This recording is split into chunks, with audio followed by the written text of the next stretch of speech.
अक्रूर जी महाराज चले, मथुरा से चले वृंदावन के लिए, लेकिन पहुंच गए दिल्ली। मन में सोचे अरे ये क्या हो रहा है, आज तो मेरा मन भ्रम हो रहा है। फिर से रथ को घुमाया, और जैसे रथ को घुमाया तो इस बार फिर कल्पनाओं में खो गए, तो सीधे चले तो आगरा पहुंच गए।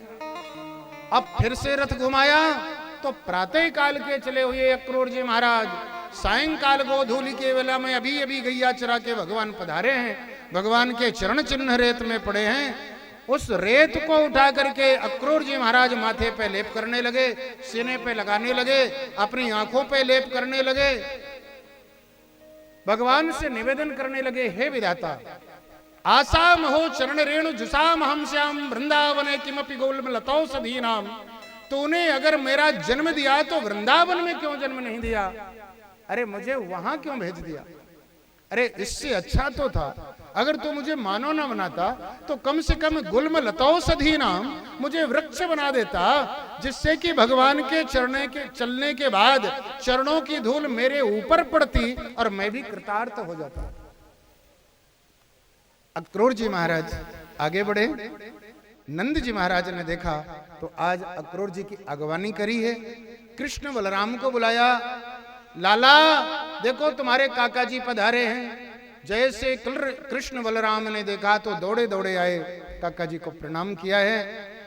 बाबा से कहने लगे, बाबा आप तो नेको चिंता नहीं करो, बाबा काका जी को हमारे साथ में भेजो, हम चरण दबाएंगे, लस्सी पिलाएंगे, थोड़ी सी थकान दूर करेंगे। बाबा ने कही परेशान मत करियो, बाबा आप तो नेको चिंता नहीं करो, हम बिल्कुल परेशान नहीं करेंगे।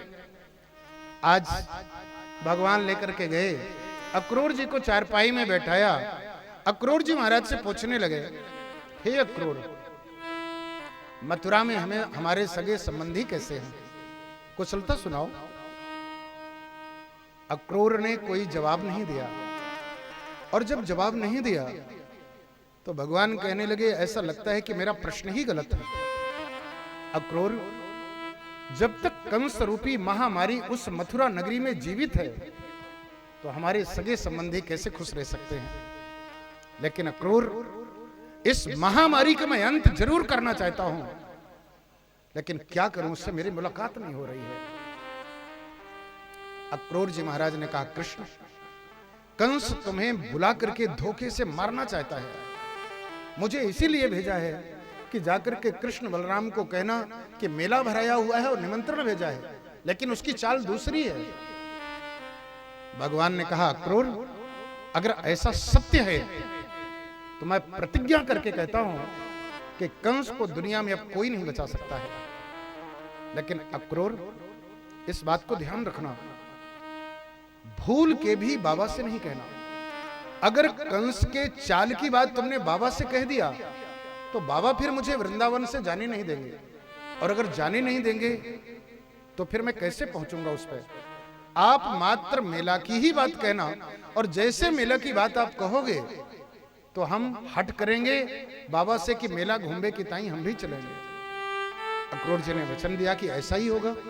भोजन करते हुए अक्रूर जी महाराज ने बाबा से कहा, बाबा राजा कंस ने मेला भरवाया है, देश देश के राजा पहलवान आ रहे हैं, बड़ी बड़ी चीजें मिलेंगी, आपके लिए निमंत्रण भेजा है। और जैसे अक्रूर जी महाराज ने कहा तो कन्हैया कहने लगे, बाबा मेला घूमबे की ताई हम भी चलेंगे। और जैसे मेला घूमबे की ताई हम भी चलेंगे इस बात को कहा तो निवेदन करो। बाबा कहने लगे कि मैया से पूछ लियो, अगर मैया कह दे तो जरूर चलियो। बाबा तो भोजन करके विश्राम कर गए, अक्रूर जी महाराज विश्राम कर गए, लेकिन मैया को कन्हैया ने देखा कि एक किनारे बैठ करके अश्रुपात कर रही है। भगवान ने थाल में कचौड़ी उठाई, सब्जियां उठाई, अपने हाथ से तोड़ करके मैया को खिलाने लगे। मां तुम रो रही हो? अरे मात्र एक दिन के लिए ही तो जा रहा हूं ना, आज जाऊंगा, कल रुकूंगा और परसों वापस आ जाऊंगा। यशोदा रोती रही, अपने मुंह से एक बार भी नहीं कहा कि लाला तुम चले जाओ। आज अंतिम क्षण में राधा रानी से मिलने के लिए भगवान पधारे।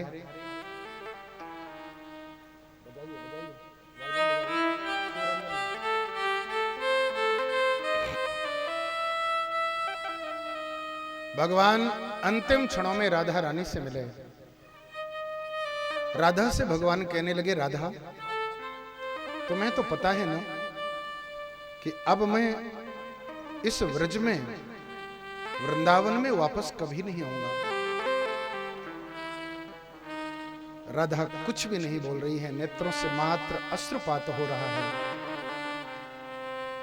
भगवान कहने लगे, राधे आज मैं तुमसे कुछ मांगना चाहता हूं, क्या दोगी नहीं? राधा ने कहा, स्वामी सब कुछ तो आपका है, जो भी मांगने की कामना है वह आप मांग लो, मेरा तो कुछ है भी नहीं।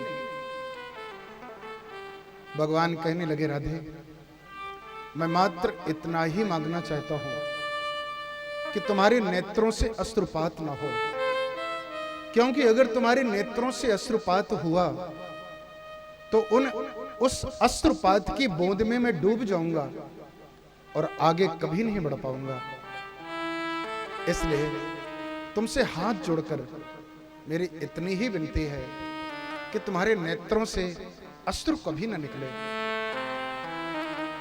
राधा कहने लगी, स्वामी ये बहुत कठिन है, इतना आसान नहीं है, लेकिन आप मुझसे मांग रहे हो, और अगर मांग रहे हो तो आज मैं आपको वचन देती हूं, आज के बाद में कभी भी मेरे नेत्रों से अश्रुपात नहीं होगा। राधा ने नेत्रों के आंसुओं को पोंछ लिया और कहा, स्वामी आज के बाद में मेरे नेत्रों से अश्रुपात कभी भी नहीं होगा।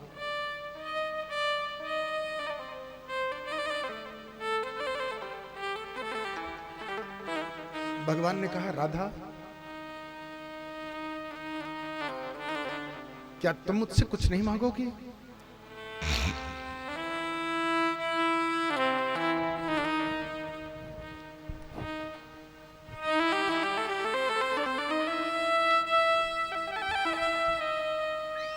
राधा ने कहा, नहीं। भगवान ने कहा, कुछ तो मांग लो राधा।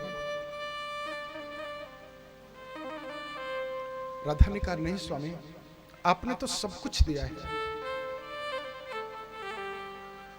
मेरे जीवन में किसी तरह की कोई कमी नहीं।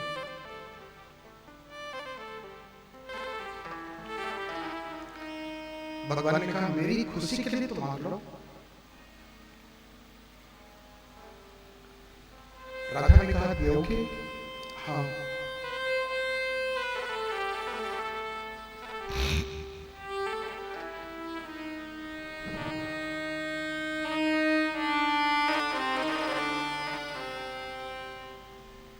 राधा ने कहा, स्वामी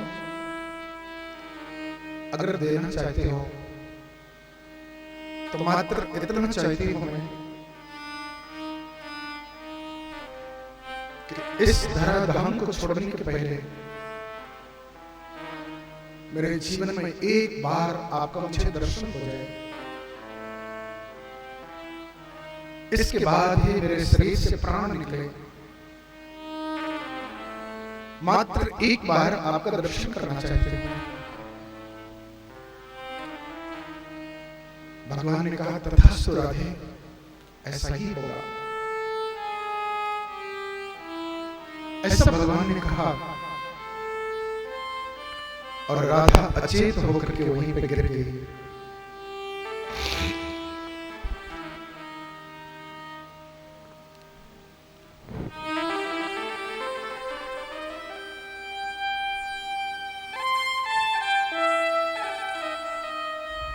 यमुना के नीर को लाकर के भगवान ने मुख को धुला,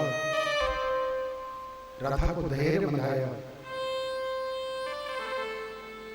लेकिन आज राधा के मन में धैर्य नहीं।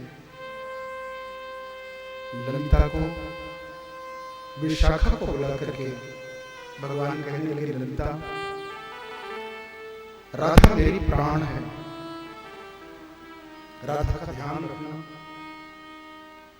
भगवान चले गए, मां को समझाया, लेकिन मां के मन में भी धैर्य नहीं। अक्रूर जी महाराज ने तो रथ को तैयार कर लिया है। भगवान ने देखा कि सारी ब्रज की गोपियां रथ को घेर करके खड़ी हुई है। सारी गोपियां कहने लगी, कृष्ण तुम हमें छोड़ के जा रहे हो, क्या हमसे कोई गलती हो गई? अगर हमसे गलती हुई है तो तुम हमें बताओ, हम तुम्हें वचन देते हैं कभी भी कोई गलती नहीं करेंगे।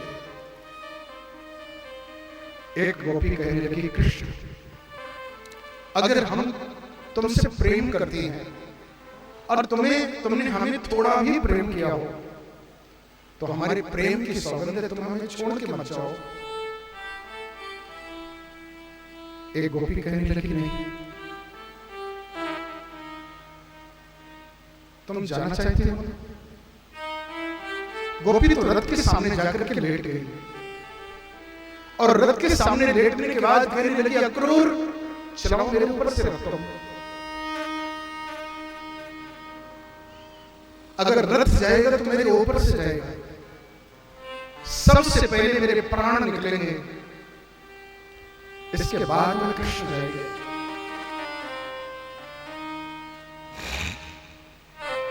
एक गोपी कहने लगी, अक्रूर ये तुम्हारा नाम अक्रूर रखा किसने? तुम तो अक्रूर नहीं, तुम तो क्रूर हो। हमारे जीवन धन को ले जा रहे हो, हमारे प्राण को ले जा रहे हो। क्या तुमने थोड़ा भी नहीं सोचा कि कृष्ण के बिना वृंदावन के लोग कैसे रहेंगे? कोई गोपी अक्रूर को कोसती है, कोई तो सामने लेट जा रही है, कोई अचेत होकर गिर जा रही है।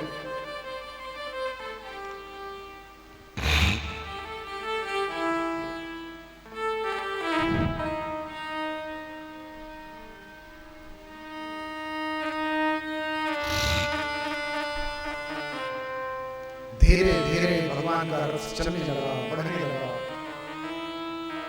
सारी गोपियां चिल्लाने लगी, मत जाओ कृष्ण।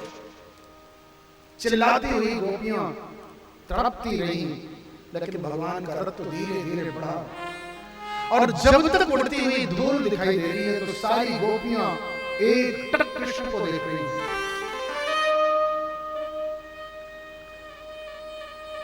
माता पिता ने कहा कि चलो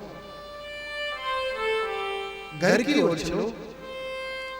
गोपियां कहने लगी, नहीं अब हम घर कभी नहीं जाएंगे, क्योंकि किसके लिए घर जाएं? जो हमारा प्राण था वो तो चला गया। एक गोपी कहने लगी, मैं इस जगह पे तब तक बैठूंगी जब तक कृष्ण आ नहीं जाएगा। एक गोपी कहने लगी, बहन कभी नहीं आएगा वो। एक गोपी कहने लगी, चलो हम भी चले मथुरा।